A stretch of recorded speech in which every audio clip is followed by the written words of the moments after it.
The raid on Poti was a series of Russian strikes against the Georgian port of Poti during the Russo-Georgian War in August 2008.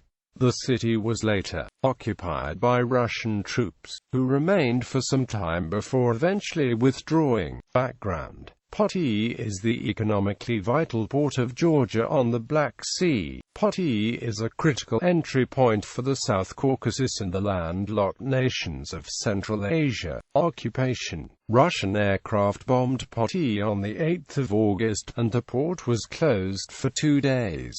The Russian Air Force attacked the port on the 9th of August. Russian warships were deployed near Georgian ports along the Black Sea coast, including Poti. On the 10th of August 2008, it was reported that Russia had dropped fragmentation bombs in Poti. On the 11th of August, Georgian officials said that Russian forces had entered Poti, though Russia claimed they had only sent in a reconnaissance mission. In the morning of the 12th of August, bombing was heard an hour after Russian president had announced he would cease Russian military campaign. Russian troops drove through the port of Poti and took up positions around it.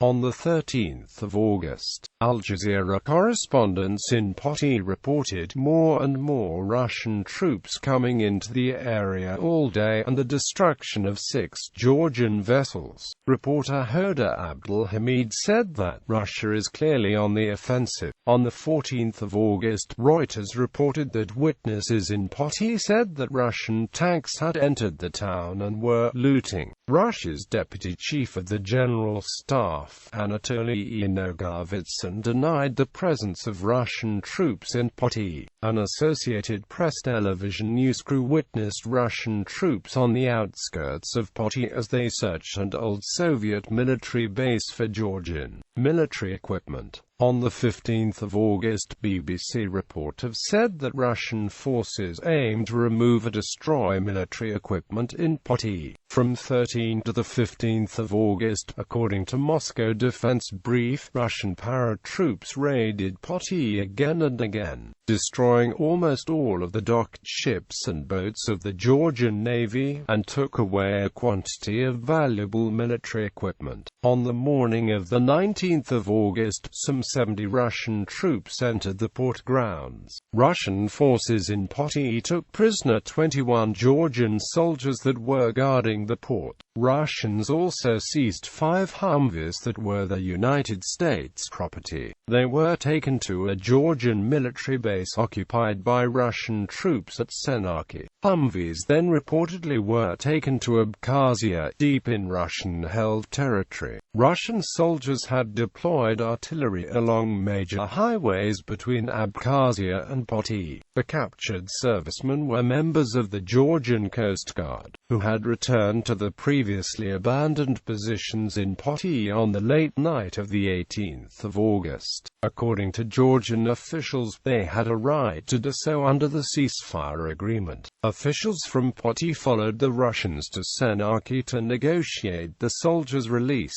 The Wall Street Journal said Russian actions in Poti was another blow to Georgia's economy. An Azerbaijani news source quoted a Poti port official as saying, "All workers were expelled from the port." On the 20th of August, an official from the Poti port said that the Russian military had withdrawn. On the 22nd of August, Russia declared the withdrawal of its forces was completed from Georgia, yet 2 Russian outposts remained outside Poti for patrolling. On the 23rd of August, at a news conference, General Anatoly Nogovitsyn insisted that these patrols were envisaged in the international agreement and Poti is outside of the security zone, but that it does not mean we will sit behind a fence watching them riding around in Hummers. On the 24th of August, with Russian forces still within the port of Poti, a U.S. warship arrived with aid supplies in Batumi, 80 kilometers south of Poti. On the 13th of September, all posts near Poti were abandoned by 11 o'clock am SK. Aftermath: the UNOSAT carried carried out the initial analysis of satellite pictures of Poti acquired on 25 August 2008.